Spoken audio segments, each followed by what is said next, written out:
여러분, 결혼을 할 때 가장 스트레스 받는 부분이 바로 금전적인 문제인데요. 집이나 혼수뿐만 아니라 일명 스드메어 같은 부분도 매우 큰 비용을 차지합니다. 그래서 어쩔 수 없이 부모님한테 지원을 받는 경우가 정말 많은데, 이런 경우에도 항상 따라다니는 것들이 세금 문제입니다. 그래서 오늘은 세금 문제 없이 결혼을 할 때 최대 7억 원까지 마련할 수 있는 방법에 대해서 설명드리도록 하겠습니다.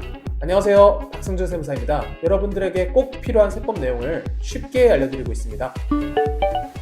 세무사님, 저희 딸이 이번에 결혼을 하는데 지원을 해주고 싶어도 세금이 걱정입니다. 방법이 없을까요?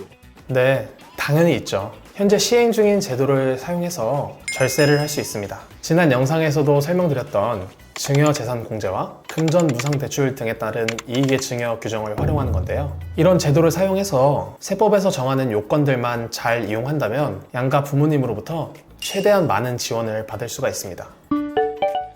그렇다면 구체적으로 어떤 방법으로 증여세 없이 증여할 수 있을까요? 먼저 첫 번째로 증여재산공제를 활용하는 방법인데요.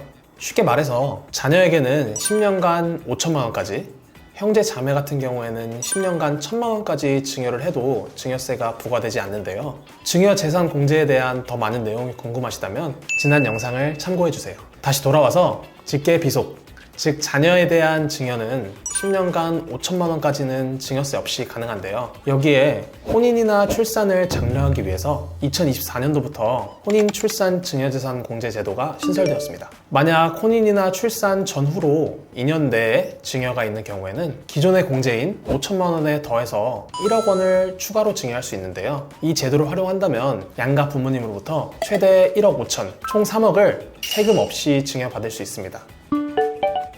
총 7억 원 중에 나머지 4억 원은 어떤 방법으로 가능할까요? 이 방법은 사실은 증여라기보다는 돈을 빌려주는 건데요. 마찬가지로 지난 영상에서 말씀드렸던 금전무상대출 등에 대한 이익의 증여 제도를 활용하는 방법입니다.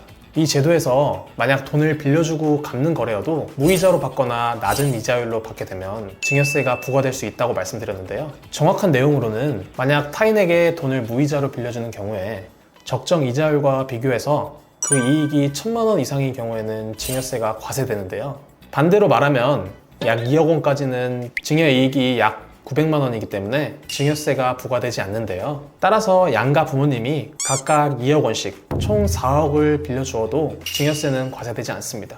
물론 빌려주고 갚는 형식이기 때문에 실제로 돈을 주는 건 아니지만 이런 제도를 활용해서 전세 자금에 보태거나 목돈이 필요할 때 활용하는 것도 좋을 거라고 생각합니다. 오늘은 증여세 규정을 활용해서 목돈을 마련하거나 결혼 자금을 마련하는 방법에 대해서 알아보았는데요. 세법에서 정하고 있는 규정을 지키지 않고 피해서 조세 회피나 탈세를 하는 것은 명백히 불법이지만 세법에서 정하고 있는 규정들을 잘 알고 활용하는 것은 납세자의 정당한 권리라고 생각합니다. 앞으로도 이런 활용 방법에 대해서 다양하게 업로드하도록 하겠습니다. 도움이 되셨다면 구독과 좋아요 한 번씩 부탁드립니다. 감사합니다.